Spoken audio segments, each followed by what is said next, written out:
All right, so before we can get into solving these systems, we gotta make sure we understand a few different concepts. All right.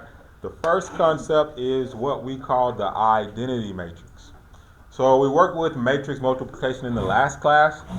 Now we'll look at what's called an identity matrix. And this identity matrix is a square matrix, which means it's like has the same dimensions for the rows and the columns. It's a square matrix that has ones along the main diagonal, like so. And then it's got zeros for all of the other element positions. We call this an identity matrix. Even if we went to like what we call an identity base 4 matrix, it would have 4 rows, 4 columns, and it would still have these ones down the main diagonal. This is an identity matrix, and an identity matrix is basically the same thing as the like multiplication identity. So the multiplication identity might be, let's say, what is 15 times 1? 15. The identity matrix says you can multiply anything by 1 and it doesn't change its value. Right? We call that the identity. It looks the same. This identity matrix does the exact same thing except for matrices. If you multiply a matrix by the identity matrix, you'll basically get the exact same thing that you started with. Okay, and this is going to kind of take us into what an inverse is. So first, let's look at this idea of what we call an identity matrix. So we got a matrix A. We've got some variables in place of A. Let's multiply this together, and let's see if we come up with the same thing. So we got A times the identity. That's a 2 by 2 square matrix. Let's multiply these together and see what happens. So we're going to go across the rows of A, down the columns for the identity matrix. So my first combination would be A times 1. So I just put A plus what? B times 0. Right? I go down a row. Next one is C times 1 plus D times 0, which is 0. I go back up, first column. Now I'm on the second row. A times 0 plus B. B times 1 is 1B. Then I go to D. C times 0, which is 0, plus D times 1, which is 1D. As I simplify this, did anything change?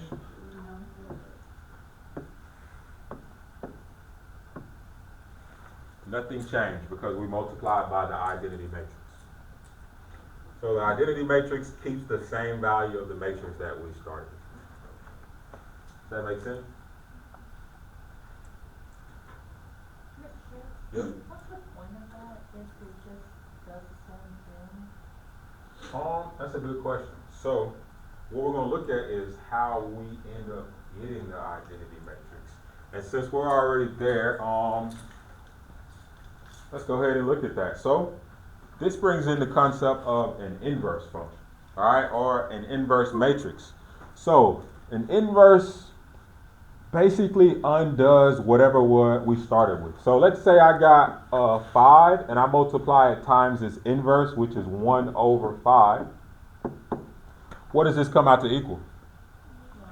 1.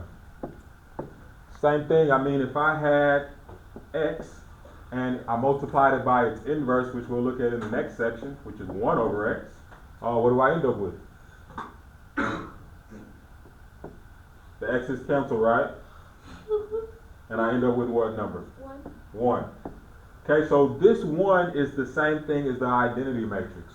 What we basically need to figure out is how to find A's inverse to where when we multiply them together, we'll get this identity matrix. Okay, and just as we kind of work ahead, well, why are we looking at identity matrices? Well, when we start looking at matrix equations, where is it at? When we start looking at matrix equations, And we kind of looked at these before class, in the last class. But let's say I wanted to solve this for x to get rid of the a. What would you do to solve for x? What would you do? Well, it's a time. You would want to divide, right? But you actually don't. You can't divide matrices. So we need another way to get rid of this a.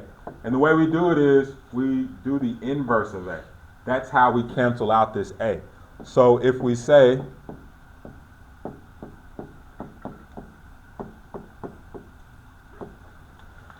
when we multiply these together, they basically cancel out to equal the identity matrix. And again, if we multiply any matrix by the identity matrix, it doesn't change it. So this is how it helps us solve these equations. Does that make sense, August? Yeah. So that's kind of why we need these identity matrices, okay? Identity matrices will help me work with the inverse matrices. Right, and we'll have a way to be able to solve this. And this is going to help us solve our system of equations. That's where we want to end up. All right, we got to do a little bit of background work to see how we get there. Okay, so this is kind of the key concept. If we have a matrix and we multiply by its identity, or its inverse, just like with this, 5 times 1 over 5, they cancel out to equal 1. The same thing is true by the matrices. If we take matrix A, we multiply it by its inverse, we get this identity matrix, which basically means the matrices cancel out each other. The order shouldn't matter. In fact, we need to be able to do it in both directions to prove that these are indeed inverses of one another. Okay, so we need to find the inverse of matrices, and we need to show that they're inverses. So let's look at A and B, and let's see if they're inverses of one another. And just to be clear, we need to do A times B. And we should be getting the identity matrix. If that works out, we'll come over here and then we'll do B times A, see if we get the identity matrix again. If we do, then we know they're inverses of one another. How about you guys take a second and multiply A times B. And remember, we're going across the rows, down the columns. What was that? Okay. Okay. So multiply A and B together. Just to make sure we got it, it'll be 3 times 5, which is 15. 2 times negative 7 plus negative 14. And you'll keep going. Did you have a question? No, I've got right there. Okay, you want to write it? Oh, come on.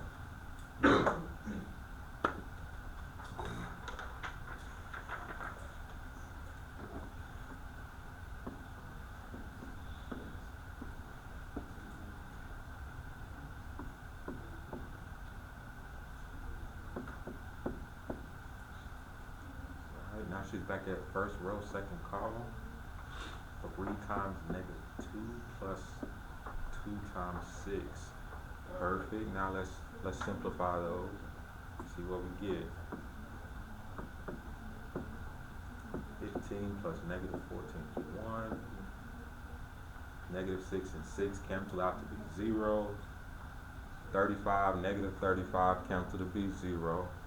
Negative 14 and 15 cancel to be 1. Good job. Thank you.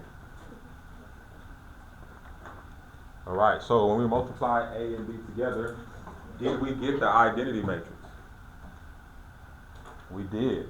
Are they inverses of one another? Maybe. We got to reverse the order and make sure we get it again. Just because it worked one way doesn't mean it's going to work when we reverse the order. Everybody on board? Okay, so I feel like they could be inverses. Let's reverse the order to make sure that this is going to work out. Any questions before we move on? Everybody got it? Okay. All right, so let's change the orders. Anybody else want to put it up?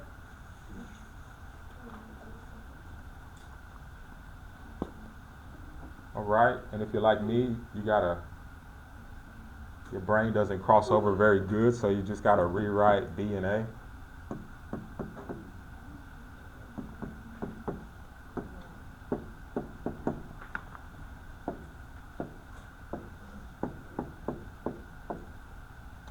All right, so let's reverse the order. We should get the identity matrix again. Let's see, 5 times 3 is 15. Negative 2 times negative 2 times 7, negative 14. I'll go to second row, first column, negative 7 times 3, negative 21. 3 times 7 plus 21. Top row, second column, 5 times 2, negative 2 times 5, negative 10. Second row, second column, negative 7 times 2, plus 3 times 5, 15. Then I simplify it. I get 1, 0, 0, 1. Are A and B inverses of one another? Yes, they are. So B undid whatever A was doing. They're opposites, they are inverses of one another. And essentially they canceled each other out to equal the matrix equivalent of just 1.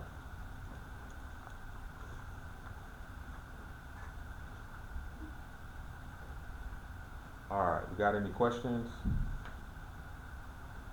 So that's what an inverse matrix does. An inverse matrix cancels out the given matrix. So now, knowing that, it helps us solve matrix equations where maybe we were multiplying on one side and we needed the multiplication to cancel out. Alright, so how to actually find an inverse? There's a way we do that.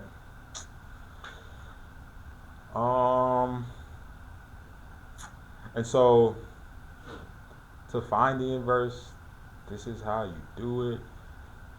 But when we solve these equations, we actually don't do this much work. So let's see how we set up an equation so we can understand what an augmented matrix is from an equation.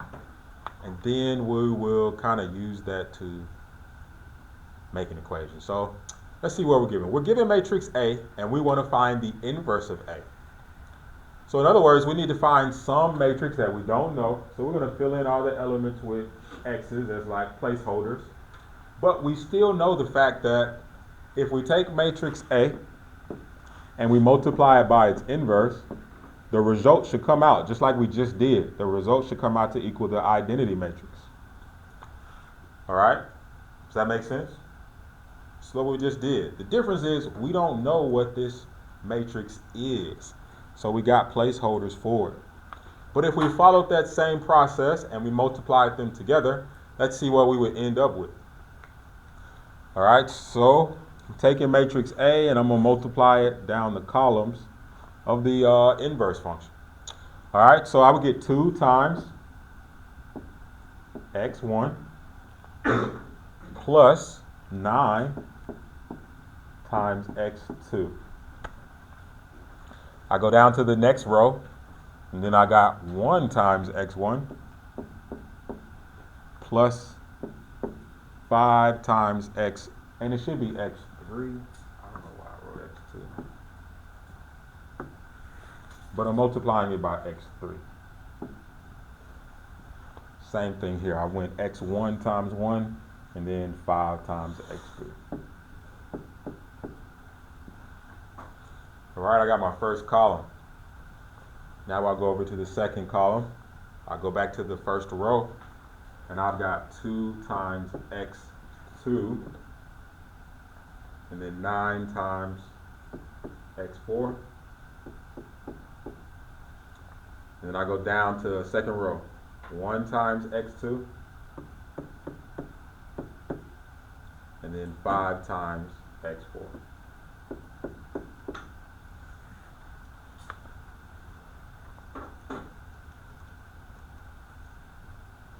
All right.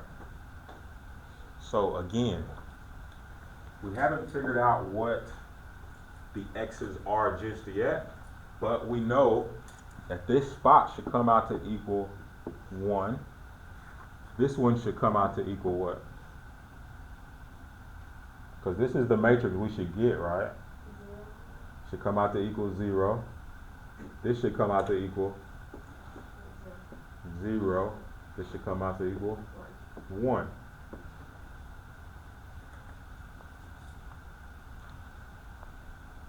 And essentially, we've got a system of equations. Kind of like we did in the do now, where what we can do is we can set up a matrix to help us solve this. Okay, so now the numbers are pretty much exactly the same. Not 2, 9, 1, 5, 2, 9, 1, 5. The spots are a little different, but what we can use is called an augmented matrix to be able to find this inverse. And we've got a whole way. When I was in high school, we used to have to basically like solve this and cancel stuff out until we got it to find our inverse and like get the size to switch. I'll save you all that time, but this is basically a system of equations. It's pretty much like what we did in the do now. I mean, we literally just had an x and a y and x and a y, two different variables that create a system of equations. So if I just wrote one of them, that first one would be maybe 2x, and then I can say plus 9, because it's a different variable, y should equal 1, and then 1x plus 5y equals 0. Good morning. Okay, so this is where I think it's more beneficial for our calculator to take over. So we're going to find this inverse in our calculator. Just to be clear, I would need to solve this matrix or this system of equations to find out what the missing values would be. And then they would go in these two spots. And then if I set up the other one as a system, I can find out what those were. But let's use our calculator to find this system of equations. So an augmented matrix is basically when we take an equation and we turn it into a matrix. So we use the leading coefficients to create a matrix. So I'm just going to rewrite these numbers. We got 2, 1, 9, and 5. These are the leading coefficients from A.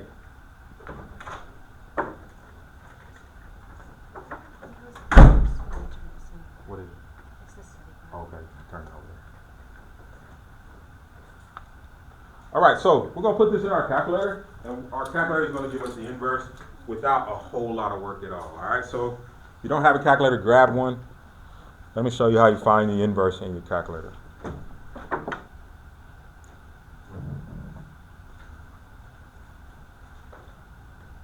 Oh, so let's write the inverse we got.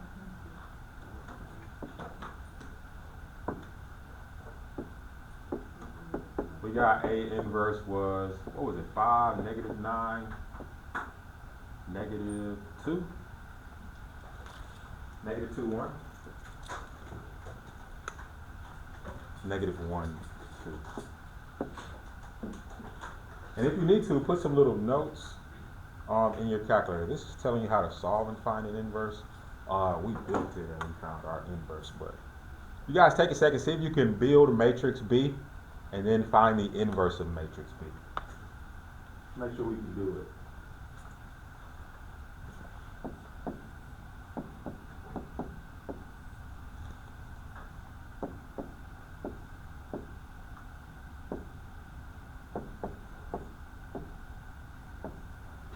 Anybody get that?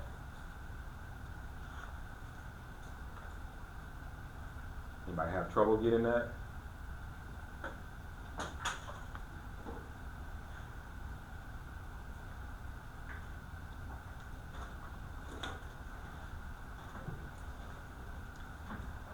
All right, let me know if you got questions.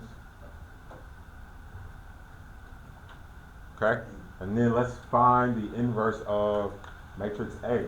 So only thing that changes is this one is a 3 by 3 matrix. Things happen from time to time. It's called a singular matrix.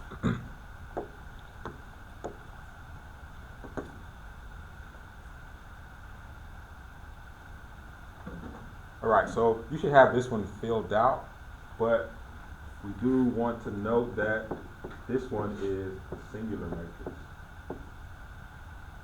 meaning it doesn't have an inverse. So just a little note to yourself, not all matrices have inverse. Not all.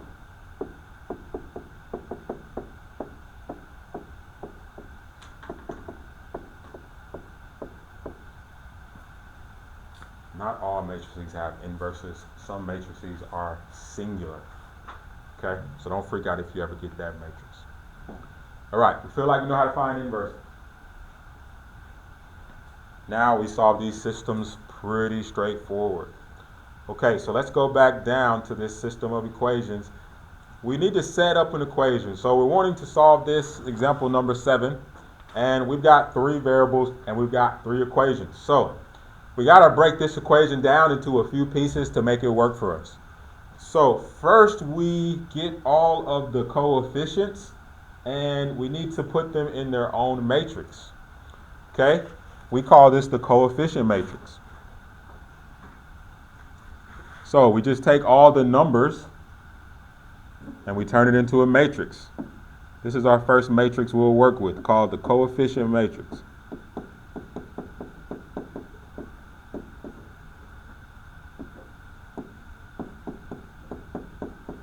It's just the coefficients. Now, if you ever get a matrix and let's say this second row doesn't have an x, it's only got y plus 2z equals 19, well, in this spot you would put a 0 because you still need a placeholder for that. That just means the value of x here is 0. So don't freak out if you're ever missing 1. You'll need a placeholder for a 0. And you always want these to be in order, x, y, z. If you had y here and x here, you don't want to put it here backwards because your calculator doesn't know which what. It just knows how everything's lined up. So make sure all of these are in order and lined up. And then we turn it into a matrix. Our next matrix we call the variable matrix.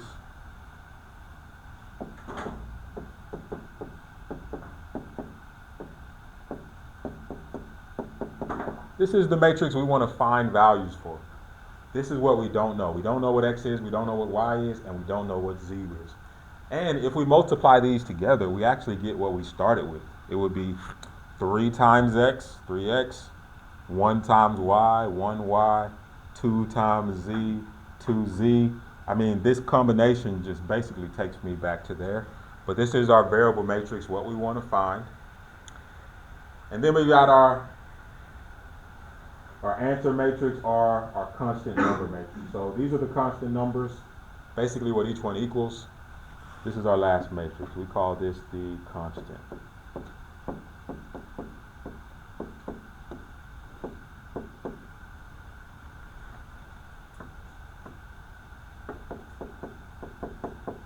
All right, so we got 3 pieces: coefficient matrix, variable matrix, constant matrix.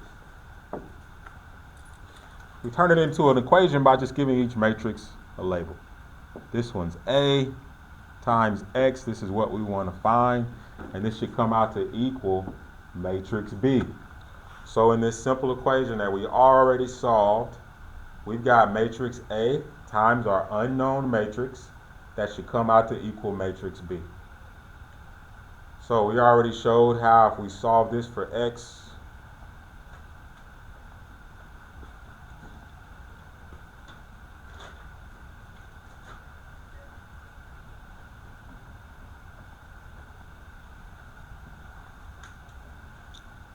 if we solve it for x, we set up an equation that will give us matrix x. So this is the key right here. This is what we need to put in our calculator to solve this system of equations. Okay, so just to be clear, we're going to take matrix A, we need to find its inverse, and we'll multiply it by matrix B. That'll give me the missing matrix. Does that plan make sense? To solve this system, we need to build 2 matrices in our calculator. Let's go ahead and do that. We need to build matrix A, and then we need to build a second matrix B. Once we get those built, this is the operation we need to put in our calculator, and it'll give us matrix X which will be my answer matrix, all right? So let's take a second and build those. What does x equal?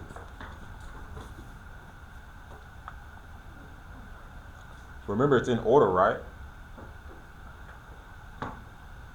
6. What's y equal? 3. What's z equal? 5. So remember, your variable matrix was x, y, z. This is what we were getting. We got 6, 2, what was it, 6, 2, 3? 6, 3, 5. So x equals 6, y equals 3, z equals 5. Was that not easy? A lot less trouble than what we might have been fighting through to do now. Guys got any questions? Let's look at another one. All right, let's solve this one. So again, we got 3 variables, 3 equations. So my coefficient matrix, 2, 1, 2, 1, negative 1, 2, 1, 2, negative 1. You might not have to write these. You might be able to just build your matrix off of that. I sometimes need to write these. And then our matrix B we need to build is 18, 9, and 6. After we build them in the calculator, to find our variable matrix, we will always do A inverse times B. That's what this is. This is what you always put in your calculator after you build it. Let's take a second and see what we come up with for that.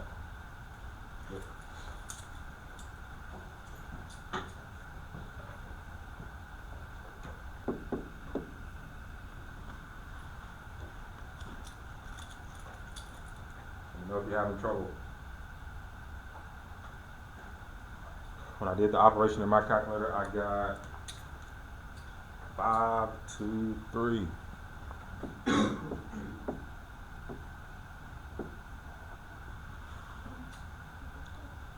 X equals 5, y equals 2, z equals 3.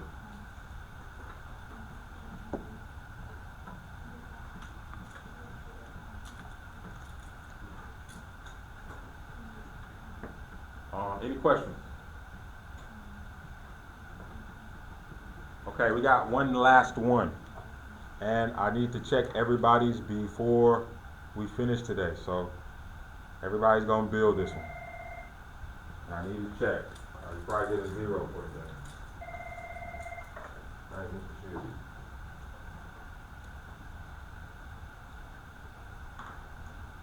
Okay. Okay, I'll let you know. So how many variables do we have here?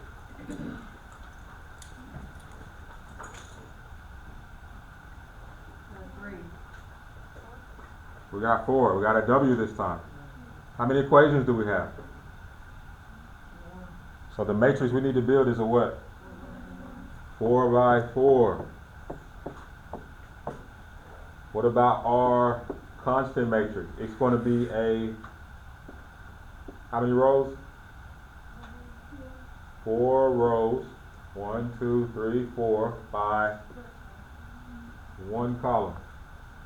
Well, it's 1, 2, I'll meant to go like that. Okay? So let's build these in your calculator, in your graphing calculator. Build these, and to find out what the variable matrix is, we'll just do that same thing.